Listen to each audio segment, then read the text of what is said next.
Om Agyanam Timirindasya Gyananjanashalakaya Chakshurunmilitam Yena Tasmai Shri Gurave Namaha.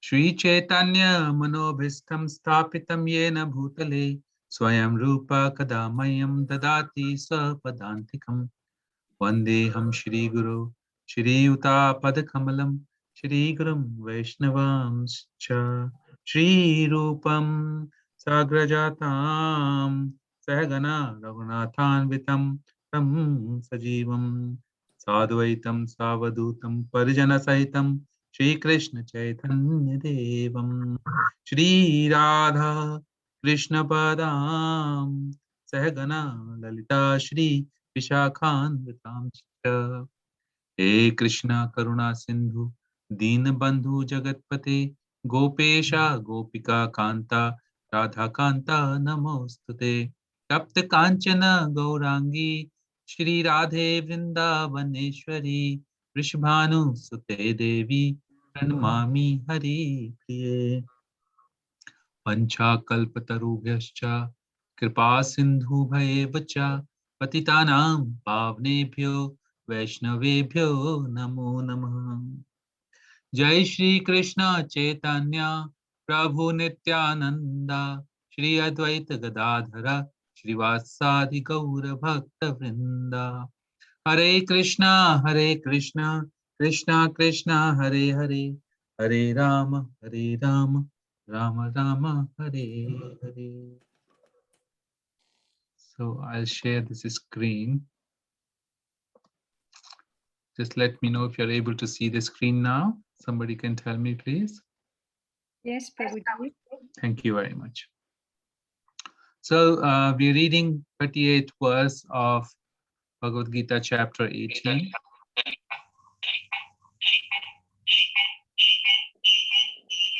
Okay, everybody else is requested to go on mute, please. Thank you. Vishendriya samyogad yatat agre amritopamam pariname vishammiva tat sukham rajasam smritam. That happiness, which is derived from contact of the senses with their objects and which appears like nectar at the first, but poison at the end, is said to be of the nature of passion. A young man and woman meet, and the senses drive the man to see her, to touch her, to have sexual intercourse. In the beginning, this may be very pleasing to the senses, but at the end or after some time, it becomes just like poison. They are separated, or there is divorce, lamentation, sorrow. Such happiness is in the mode of passion. Happiness derived from combination of the senses and sense objects is always a cause of distress and should be avoided by all means. Now, this is a continuing theme of the modes of nature, and who are regularly attending, they know that a lot has been covered by this time by Lord Krishna in 38 verses, or rather 37 verses prior to this verse, about the modes of nature. Krishna has been explaining this theme at various places, at various parts of different chapters. In chapter number 3 and 37 verse, Krishna already explained Kamesh, Krodhesh, Rajogun, Samadbhava, Mahashanu, Mahapapma, Vidyena Miha Verinam, that when this material energy, which is made of three modes of nature, mode of passion, ignorance, and goodness, it is only when the soul comes in contact with mode of passion that, okay, we have some noise in the background. I'll see if I can force mute everybody. I'll say mute all. Okay. Yeah, so when the soul comes in contact with the mode of passion, that's when the love of the spiritual world, which is pure, transforms into the lust of this material world, which is impure.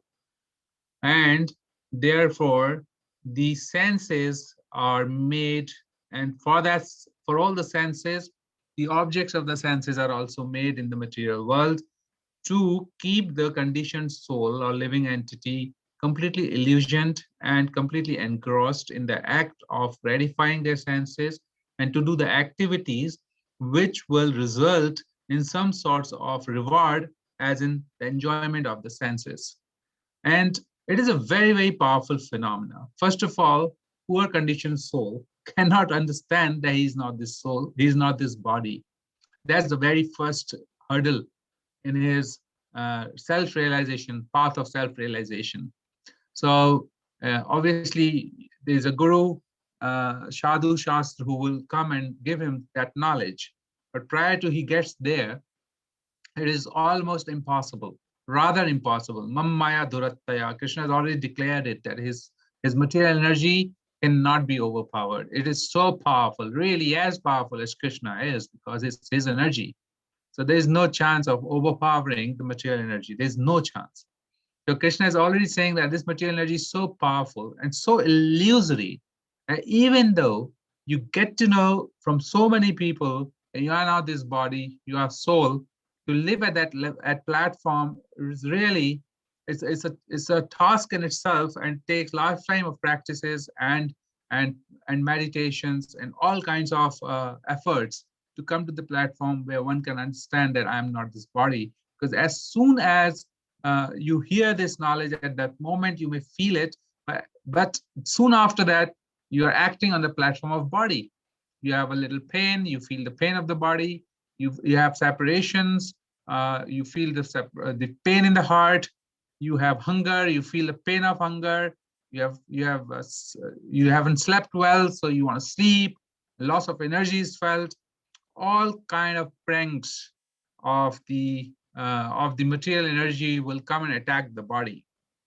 So the conditioned soul never is able to come out of the illusion that he is not this body, let alone that he would then say, okay, I am not only a body, I have a soul, then I have a mind, I have an intelligence. He never is able to come to that platform, and he is never able to see that how his mind is continuously dictating the terms of his own enjoyment through the senses, and the intelligence keeps on acting to provide what minds want, because the function of intelligence to give solutions, to give the process, to give the methodology, to give some kind of way out to fulfill the desire of the mind. And that's what mind intelligence is doing. So intelligence is acting under the mind. And when the mind is polluted, when the soul is now in touch with more of passion, the lustful desires are generated by our mind, or the mind of the conditioned soul. Now, what is this lustful desires? This lustful desires is nothing but the desires to enjoy separate from Krishna, or the very desire of enjoying the material energy of Krishna separate from him. When I say separate from him, it means that I want to be independent of the Lord, and therefore I want to enjoy myself on my own. So does it mean that you cannot be enjoying with Krishna? When you are with Krishna, the answer is yes, you will get enjoyment as a byproduct of serving Krishna, because serving Krishna is the highest enjoyment. And there's a gap between where we are today in serving senses to serving Krishna. And that gap is what actually is lust. Now, this lust is described in various ways. So there's a there's a little literature here, I'll just read it through. Therefore, lust and love are quite different. Lust is like dense darkness, but love is like the bright sun. So this is Srila Prabhupada in Chaitanya Chaitamrita Adi Leela. Lust and love, what is the difference between lust and love? In the material world, there is no love. That's what Srila Prabhupada is saying. No love. Because everyone is directed by lust. The so-called love, a young boy is trying to love a young girl, or a young girl is trying to love a young boy, but the background is lust. So everything actually in the material world is happening on the backdrop of lust. There is no selflessness. The best example Srila Prabhupada has given, the selflessness, is perhaps the love of the mother for a child. And we can see that to some level, that's a crude example, but still, it is the best example. Whereas, the actual love is only possible, Srila Prabhupada is saying here, is only possible when you love God. There is no lust. There's no question of sense gratification, simply for love. Krishna is my lover, Krishna is my master, Krishna is my friend. This Lord Chaitanya says like that. So just like Arjun is loving Krishna as a friend, so when Arjun understood that Krishna is my friend and my friend desires, oh, never mind. So when my friend desired to fight, I'll fight. And that is not lust. That's simply love for Krishna. So lust and love means the same thing. Simply one has to change the account. That is all. Lusty people, they are working on account of sense gratification, and love of Krishna working for Krishna's satisfaction. That is how lust and love are differentiated here. So we just read this verse of Kama Esha Krodha Esha Samudkara. Kama Esha Krodha Esha Samudbhavaha. Rajo Gur Samudbhava Mahashano Mahapapma Vidyanam Iha Veridam. That's the root cause. This verse is so important actually. This is actually telling us the root cause of why we are in this material world. And if you read this purport, please read in your own time. It's a very, very powerful purport where you can fully understand the phenomena of how this lust is overpowering and taking us in a realm of illusion, trying to enjoy this material life. Now, it is also explained that this lust is in various degrees it exists. It exists, the analogy that Krishna has given is uh, like a smoke in the fire, or like the dust on the mirror, or third degree is given like the womb, embryo in the womb. Now, the smoke in the fire is like somebody who can see the spiritual life a bit, and they're in mode of goodness, and they can be that very little inclination to spirituality is there. So lust, degree of lust is less. Whereas, so they are compared to human beings, such analogies for human beings. Human beings are in such lust uh, that that lust can be subdued gradually, and one can cultivate spiritual life. Now, second level is the dust on the mirror. They are like beasts and birds. It's very difficult to really cultivate a spiritual life, and also very difficult to understand spiritual life. The third degree is in embryo in the womb. Now, this particular lust is complete ignorance, and the ultimate example for that is used as trees. They are like non-living entities. Their degree of lust is extremely high, and hence they are akin to the matter. They're not even appearing to be spiritual. So these are the three degrees that has been defined, and Srila Prabhupada has mentioned in the verse that it is only in human life that we can awaken our love for Krishna. And therefore, if that little fire and smoke, if we wave it, and it can turn into a blazing fire of Krishna consciousness. So there was a beautiful verse from Srimad Bhagavatam, which further describes this whole relationship of man-woman. Not only that, why, I was wondering, in 1838, Srila Prabhupada has chosen this example of man and woman. He could have chosen other examples also. I think he want to specify and accentuate that the highest level of lust is in the behavior between man and woman, and specifically in the act of sexual union. And because of this one act, everything else is getting followed around it. So in some way, it is shown that the sexual relationship is the culmination of the highest platform of happiness that can be derived to the senses, because of which there is a high level of lust, or highest level of lust, that is around in the human beings as well as in all the other living entities. So we'll just read this verse. It's a beautiful verse. Further throws light on this subject. Yan maithunadi grahamedi sukham hitacham kadduyanena karyorev dukha dukkham tapyanti neha krapana bahu dukha bhajah kandutivun manasijam vishaheta dhiraha. Sex life is compared to the rubbing of two hands to relieve an itch. Grahamandi, so-called grihasthas, who have no spiritual knowledge, think that this itching is the greatest platform of happiness, although actually it is a source of distress. The Kripanas, the fools who are just the opposite of Brahmanas, are not satisfied by repeated sensuous enjoyment. Those who are dhira, however, who are sober and who tolerate this itching, are not subjected to the sufferings of fools and rascals. Now, if we go further deeper and dive into this purport, we see that how strongly Sri Bhagavatam is giving a message that this platform of happiness is actually the source of distress.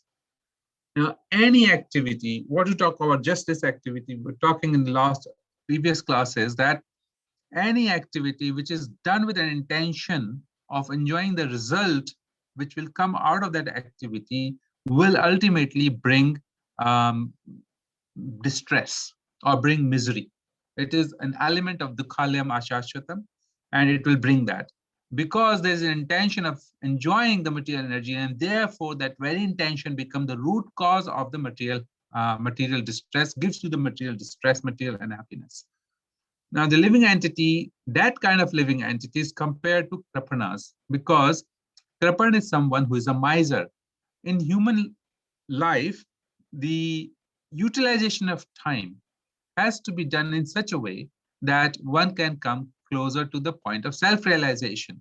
But if one does not do that, instead of spending that time generously, giving that time to spiritual realization, utilizes that time into the sensual activities, then he's called miser, because he does not know how to spend his. Miser actually is a person who does not know where to spend his money. He'll just hoard it together, or he will use it in such a way that it does not affect anybody else.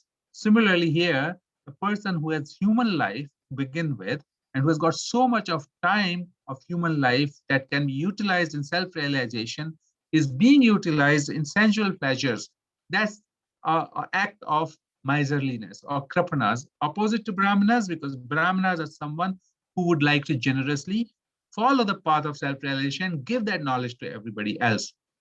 So those who are dhira, they know how to tolerate the itch. It is like an itch, because if you itch it a bit, it will give you more itch. And if you itch that itch a bit more, then it will go more and more itch. It itch does not go away. And Krishna has given the analogy of you put oil in the fire will burn even higher. And if you put more oil in the fire, it will burn more. It will never go down. Similarly, if one is continuously following the senses to enjoy the material energy, then he will never be satisfied. His desires will be insatiated. They will never be satisfied. Specifically, the mode of passion, the desires that are generated from mode of passion, they'll get fulfilled at that point in time, feels like, but resultant desires will come, and they will just come out as a blazing fire. So in this context, I just want to give a couple of examples, and we must have all heard them. It's always good to learn from these examples, how there are certain animals who get completely bewildered by the sense of lust, which leads them either to complete death of their bodies, or they get trapped uh, into the into the plot of a hunter or somebody who wants to bind them for domestic purposes. For example, elephant, such a big animal. Elephant can uproot a full tree along with its trunk and roots and throw it away. So a person, like a living entity, a human being, is insignificant in front of the strength of this animal, elephant. However, the intelligence is human being is higher. So what they do, they know the animal, this elephant has a weakness, and elephant always wants to rub his skin with a she elephant, and he gets a lot of pleasure in doing that. So they put a she elephant, and in front of she elephant, they put a huge pit and they fill that pit with a lot of leaves and some branches of trees, etc. And when this elephant sees the she elephant from a distance, he becomes maddened. And maddened to satisfy his lusty desire, he runs towards the she elephant. As he's running, he does feel there's something not right, but he's no more in his control because his senses are going wild. And he runs in anticipation that he will now be able to enjoy his senses, skin sense, and he'll get that sensual pleasure. And ultimately, as he's running closer and closer, ultimately he falls into that pit, and that's how he gets caught. Then he's kept hungry. He's taken out of the pit. He's kept hungry. Only when he's asked to do certain thing, he does it. Then he gets his food. Soon after, he's tamed, and this little man, Mahavat, is sitting on the top of the elephant and directing him to do this and do that. And he completely gets captured due to his one weakness. Second example is the example of monkey. Monkey is caught by a similar trick. You put a bottle of, and in that bottle, you can put grams. Now, this monkey is very fond of eating the peas or grams. Now, the mouth of the bottle is small. So when this monkey put his hand in the bottle to get the grams out, as soon as he make his fist to get some grams to peas out, he cannot pull it out because the mouth of the bottle is small. Now he sees that this guy who is going to get hold of him, he's coming closer and closer. And this is the time, ideally, he should be able to leave his attraction for this food, and very easily he can pull his hand out as he has put it in. But he's unable to do it because he wants to eat them. Now, in this whole fury of eating them and also wanting to run, he's jumping on his 3 legs, and one hand, this little bottle, and a hand is caught. And this is more than enough for the guy who's wanting him to be his pet to get hold of him. This is how they get hold of monkey. Now, in third instance, I want to pick the example of beetle. He goes into the lotus feet, lotus flower. He goes into the lotus flower. The lotus flower has a beauty that as the sun rises, it opens up, and as the sun sets, with the setting of the sun, it closes its petals. And it closes it very tight. Now this beetle goes into the lotus and starts sucking the beautiful nectar. As it does that, in due course of time, it gets intoxicated. It still has a lot of strength to fly out and be at a safe place. And he knows that the lotus will close. But he wants to suck more of the nectar. And due to his desire to continue to stay there and continue to drink this nectar, he does not take a choice of coming out of the lotus. Now he can see, he can touch the petals coming closer, he can touch it, he can feel it, and the petals are touching his body. He thinks that I'll get out, no problem. I still want to have more nectar. And in that due course of time, the lotus completely closes. This lotus petals, actually, he can pierce through his stings, but he cannot do it, so intoxicated. He literally gets no air to breathe. And within night, when the lotus opens up next morning, you find these beetles all dead under the lotus bed. This is how powerful the sense of intoxication captures him. This is how powerful it is. Similarly, we know the fish. It comes into the trap of a bait, opens the mouth and gets stuck. So then it knows that danger is there, but somehow it's unable to control its senses. And therefore it gets stuck and gets caught and ultimately killed. We also know the story of insects who love the light and they come closer to the light, they feel the heat and they go away. But they love the spark of the light so much. They come again closer to the light, they feel the heat and they go out. But now they want more and more of this light. And every time they're coming closer to the light, they're getting burnt. But they're not realizing it that this is unhappiness. This is how they are going to get killed. And in due course of time, they come so fast and so close to the light that they burn and die. So these are the examples given in Bhagavatam. And this is how even the conditioned soul, when it is completely captured by the mode of passion, loses its intelligence completely and keeps doing things which are the source of misery and ultimately does reach to a point of complete misery. Now,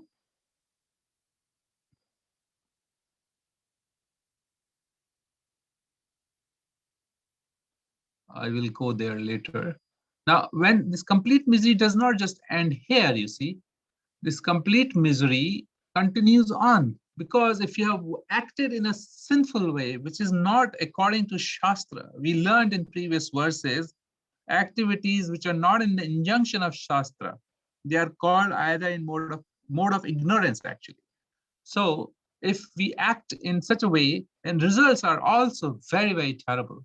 I picked up particularly this words from chapter 26 of Canto 5. The verse number is 20. This Canto 5 actually is an eye-opener and it's very difficult to digest. It talks about a lot of hellish planets. In your spare time, perhaps you can read. To have this knowledge is very important. Why? Just as if we have the knowledge of, let's say, if I park my car at a wrong place and then I'll get a ticket. I park it knowingly or unknowingly, I'll still get a ticket. It's better I know it. So when next time when I park my car, I can check whether I'm parking at the right place or not. If my spot is not correct, I can move it and I can park somewhere else. So I can take some corrective actions. And similarly, when we have the knowledge, we, even though we may be used to be acting in a certain way, but when we have the knowledge and when we develop enough faith in the process and in that knowledge, we will automatically tend not to act the same way as we were acting before. We will act in the light of knowledge. Our senses will be illuminated, our intelligence will kick in, and it will guide us that no, you cannot act this way because you know what is the result of this activity. So if I just read this verse very quickly, yes, ihava agmayam striyam agmayam va purusham yoshid abhigachati tavamutashya karyantastigmaya suramaya lohamaya purushamalingayanti striyam cha purusharupaya sumarya. It says, a man or woman who indulge in sexual intercourse with an unworthy member of the opposite sex is punished after death by the assistance of Yamaraj in the hell known as Tapta Surmi. There, such a man and woman are beaten with whips. Man is forced to embrace the red-hot iron form of a woman, and the woman is forced to embrace a similar form of a man. Such is the punishment for illicit sex. You see, this is what happens after the illicit sexual activities. Therefore, illicit sex life is forbidden for anybody who's seeking spiritual engagement. Because Srila Prabhupada has elaborated this point that anybody who has these kind of relationship with other than his wife, because everybody else, according to Shastra, is considered, any other member of the society is considered to be mother. And therefore, one is considered to be having this kind of sexual relationship with one's mother or sister and daughter if they're having it other than wife. And therefore, it is considered to be illicit. And therefore, this punishment. And same applies for women. If she enjoys sex with a man other than her husband, the act is tantamount to having relationship with her father or son. Therefore, illicit life is always forbidden. and even woman who indulges in it is punished in the manner described in the verse. So this is the result of this kind of misery. Similarly, the very next verse, see, the Shastras know everything. Modern world doesn't have to reinvent the wheel. They know there will be some people who will be acting in such a criminal way. Therefore, the punishment for all that is already decided. It says, this verse says that if somebody indulges indiscriminately with animals, is taken after death to a hell known as Vajrakantaka Salamali. In this hell, there's a silk cotton tree full of thorns as strong as thunderbolts. The agent of Yamaraj hang the sinful man on that tree and pull him down forcibly so that the thorns very severely tear his body. You see, it's very severe. So I recommend, I don't want to talk about this particular chapter in the class, but I recommend that if somebody has time, please go through it. It's just very, very helpful to strengthen our own understanding as well as to give this knowledge to somebody else so that we can save conditioned soul from getting through these kind of miseries altogether. We know that this particular emotion, that lust emotion, arises in the material world because of these three gunas or three modes of material nature, and we have enough and more evidences from Shastra about this. So this particular verse, for example, from 7:11 of Bhagavad Gita, is now talking about the positive aspects of sex life. Krishna is saying that balam balvatam chaham kama raga vivarjitam dharma viruddha bhuteshu kamosmi bharat rishabha. He's saying, see, everything is coming from the spiritual world, and material world is the reflection of the spiritual world. It's a perverted reflection. So unless sex life is there in the material spiritual world, it cannot be reflected in the material world. But sex life is not at the bodily platform as it exists in the material world. However, Krishna is still saying that I am the sex life which is not contrary to religious principles. So the whole principle of sex life, according to religious principles of dharma, for propagation of Krishna conscious children, then that is okay. Because I was hearing this lecture from Prabhupada, and he's saying we are not so rigid. We are not like yogis, jnanis. Yes, we understand and appreciate that there is a desire to enjoy sex life, but that has to be rooted into Krishna consciousness. You enter into one of the ashrams, so one ashram again comes into the picture. You enter into the Grihastha ashram, and you beget Krishna conscious child as per the injunction of Shastra, and that is very good. That Krishna is saying, I am that sex. So it's not all negation. Of course, it's almost impossible to overcome the desire of arising from the passion, but it can be overcome when we dovetail all our desires into service of Krishna. So I'm mindful of time, it's 41 past 20. I still wanted to read one or three things from Chaitanya Charitamrita as a conclusive part. Let me see if we can get there.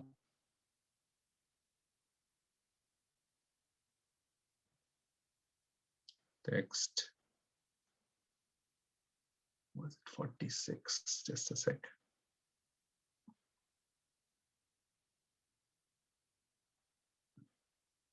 As I'm looking for the verse.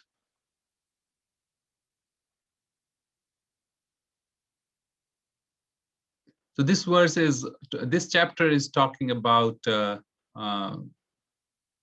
why Chaitanya Mahaprabhu has appeared to feel the love of Radharani. That's one of his internal reasons of why he has appeared. And towards the end of this chapter, it is explained as to what is the difference between love and lust and how that is getting displayed in the spiritual world. How is love getting displayed? It's a very important verse. Okay.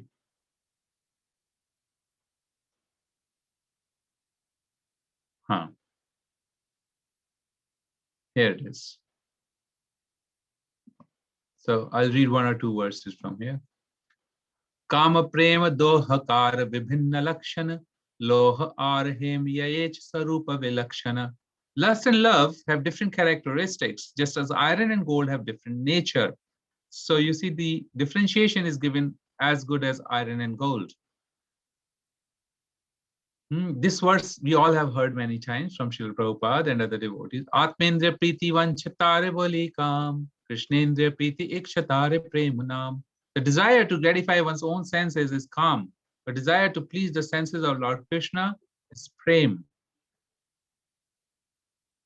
Then, kamera tatpara nij sambhoga keval, Krishna sukha tatpara matra premata prabal. The object of lust is only the enjoyment of one's own senses, but love caters to the enjoyment of Lord Krishna, and thus it is very, very powerful. So lust is weaker than love actually, because love is associated with Lord Krishna. Then there are verses, Loka dharma veda dharma deha dharma karma lajja dharya deha sukha atma sukha marma दुष्टयाज आर्यपथ निज परिजन सब जने करे यत ताड़न भत्सन सर्व त्याग करी करे कृष्णेरा भजन कृष्ण सुख हेतु करे प्रेम seven. So here we can see how the entire social customs, scriptural injunctions, bodily demands, fruitive action, shyness, patience, bodily pleasure, self-gratification, path of varnashram dharma, which is difficult to give up. The gopis have forsaken all these as well as their own relatives and their punishment and scolding for the sake of serving Lord Krishna. They render loving service to him for the sake of his enjoyment. Now, this is the highest platform of love where, where the devotee is constantly thinking about the enjoyment, or a lover is constantly thinking about the enjoyment of the beloved, not the other way around. So, इह के काह्य कृष्ण दृढ़ अनुराग स्वच्छ दोता वस्त्र यच्छ नाहि कोन दाग. That is called firm attachment to Lord Krishna, that is spotlessly pure, like a clean cloth that has no stain. So love is like a pure cloth. Therefore, lust and love are quite different. Lust is like dense darkness, but love is like bright sun. Thus, there is not the slightest taint of lust in the gopis' love. Their relationship with Krishna is only for the sake of his enjoyment. Oh, so there are some verses here. One verse more to go. The gopis do not care for their own pleasure or pains. All their physical and mental activities are directed towards offering enjoyment to Krishna. They renounced everything for Krishna. Their pure attachment to give pleasure to Krishna. So see how Krishna is now feeling so indebted. Oh, my beloved gopis, you have renounced social customs, scriptural injunctions, and your relatives for my sake. I disappeared behind you only to increase your concentration upon me. Since I disappeared for your benefit, you should not be displeased with me. So that's in the other words where Krishna is saying here. Lord Krishna has a promise from before to reciprocate with his devotees according to the way they worship him. Sorry, at one other place he's saying that he is completely indebted and to the gopis, and he says that he cannot ever reciprocate to the service of the gopis. That's what he feels so independent. He's saying even in the life of Lord Brahma, he will not be able to um, reciprocate to the pure love of the gopis. So I think that's where I'll finish the class. It's already 46 past. I was just trying to look for that verse, but it's okay. That's how it means. So if there is some time, if you want to still have some comments or questions, we can take that. Or else I think we have really crossed the time limit today. Prabhuji, Hare Krishna. I just saw that verse, I can't repay you, something like that. I think it was before, like before 181, whatever it was, the 179 or something. I just saw it when you were scrolling down. So if we go towards 1 point, whatever, 179 or something like that. Yeah, actually, we'll get to the verse, but I think the essence was that Krishna is saying that look to the to the uh, to the devotion of gopis. How can I ever repay that? And so this devotional service is so powerful that even Lord is unable to repay. So Lord gets completely bought by the pure love, selfless love of the devotees. And that is the point, because it gives him so much of joy. Who can give joy to Krishna, But Krishna gets joy from devotional service. And when devotional service is given to Krishna, Krishna becomes completely defeated, and he comes under the love of the devotees, and that's the beauty of devotional service. Hare Krishna Manaprabhu. It was Yes, wonderful. It's wonderful. Shubram Maharaj has written this book on this. Now for I am, I cannot repay your, I can repay the debt of to the gopi. So there's a book there he's written. mm-hmm. That's wonderful, and I was relating to that book. It's very nice. And what maybe next time you please pull out one paragraph from there and read to all of us. Okay, thank you. Yes, I have the book. Thank you. I was also just mentioning how wonderful your class. You're like a thunderbolt, so telling the truth in a wonderful way, like Srila Prabhupada does. You don't care when you tell the truth. You just have to be as bold as you did. So it was really, I felt really powerful, because the mode of passion is the one which keeps the whole material world going round and round and round. And you sort of recited all the proper verses of the Shastras, and it was really, we just finished our sixth canto in our Bhagavatam, in a Bhagavatam study, which is Bhakti Vaibhav. And I've read those, the sixth canto, how powerful it is, all these, how people are in sinful activities, how they're punished in Jamraja's loka. There's everybody must read. It's really powerful, and you just explained it so nicely. It was really wonderful. Thank you. Very powerful. Thank you, Mataji. We are just repeating Prabhupada, Srila Prabhupada, Yes. and therefore the message, when it is pure, it has an impact on all of us, and mostly it purifies me for sure. It's important that we can hear these messages as it is, and otherwise the journey of our material life will not end, and we must get determined to finish this uh, cycle of birth and death in this lifetime. Yes. Although devotees of Krishna are not so worried about the finishing of the cycle of lifetime, but we're certainly worried about how by the time that we leave the body, our desires transform into loving service to the Lord, so that whatever way and form, wherever we take, whatever way and form we take birth, we can have that pure desire to serve Krishna and his devotees and Srila Prabhupada, wherever all the gurus and acharyas who are leaving us right now. So that's what can be only achieved by this sort of understanding of Shastra. Otherwise, we may be trapped by our own intelligence and mind. We may think that we are doing all good. Even you gave an example of the bee, how they get trapped. Even, I mean, they're not so highly intelligent, but how the nature has been designed, to trap them. Because when you are intoxicated, with the passion, mode of passion, that's how you get entrapped.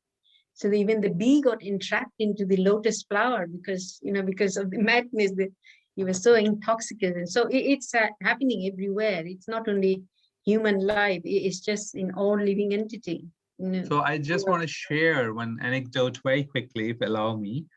I was doing a quarantine in a hotel when I came from India recently, around a month and a half ago, and it was very bitter cold outside. And I had a terrace to look at on the left-hand side of the room, where there was a big glass window.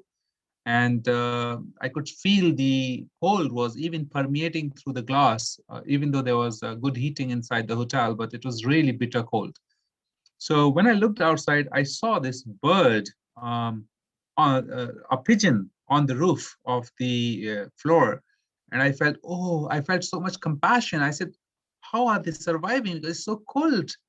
And all of a sudden I saw another pigeon came through. And in no matter of time, they started behaving like humans, and their beaks inside each other, and immediately they were having a sexual intercourse, and they're happy, they flew away. So I felt to myself, the pleasure that is kept into this male female bodies, it is so powerful, it is so powerful. Even a huge amount of material misery can be living entities ready to tolerate for that little amount of pleasure. And that pleasure is making these birds feel they're happily situated with each other. And I had such a strong realization. I was like, just like Valmiki Ramayana felt really bad when one of the bird was hit by the arrow, and he gave this a shrap, and it came out as a chand. Just opposite of that happened with me that day. I was like, Krishna, you're so amazing. What world you have created, we are so trapped in this world. Please allow us, this illusion be broken so we can see the truth beyond the perception of the senses. Very, very true. Very true. I think when you are in this process of spiritual realization, Krishna just puts this example in front of you and make you understand it a little bit deeper. Your understanding gets a little bit deeper. So, so that's really. I was listening to the class in I think yesterday. Yeah, I think it was yesterday. It just says that sometimes you have some doubt, and Krishna really, and if you're really in devotional service, you're completely dedicated, and Krishna, sometimes you may not have that realization, you're asking, but Krishna will somehow, through somebody or through some action, gives you this answer. If you're connected to Krishna very, very wonderfully, you're dedicated, you're sincere, he gives that answer, either through lectures or to somebody saying, or through actions, you will realize. So that's why it's so nice to be connected with scriptures and all of this. And your lesson was very powerful today. I'm really grateful. Thank you. Thank you, Mataji. Very true, Mataji. Harika Mataji. What you Krishna say? Mataji. Hare Krishna. Hare Krishna. Right, I know. I try. Sometimes I have a strong desire to preach somebody, and just thinking of it, and then somehow in the WhatsApp or somewhere the message comes. I'm not so good, at like writing or anything, but Krishna just provides his by from some devotees, and I get it, and then I share it with others. So that say when you have a desire, Krishna is there to fulfill in spiritual life. Hare Krishna. Thank you. I also like to really praise the children today. I can't write in the computer. I don't know, there's difficulty, but I really like to congratulate all the children today who decided the Bhagavad Gita. Wonderful, wonderful. Really, and the parents also. I really congratulate them. Thank you. Thank you, Mataji. Hare Krishna. Thank you, Hare Krishna. Hare Krishna. So we can now perhaps go and come back again tomorrow for this wonderful association of Vaishnavas. Panchakalparubhyascha kripa sindhuvebhyo patitanam pavnebhyo Vaishnavebhyo namo namah. Shri Prabhupada ki jai. Thank you, Thank you. Prabhuji. Thank you, Prabhuji. Hare Krishna. Hare Krishna, everybody.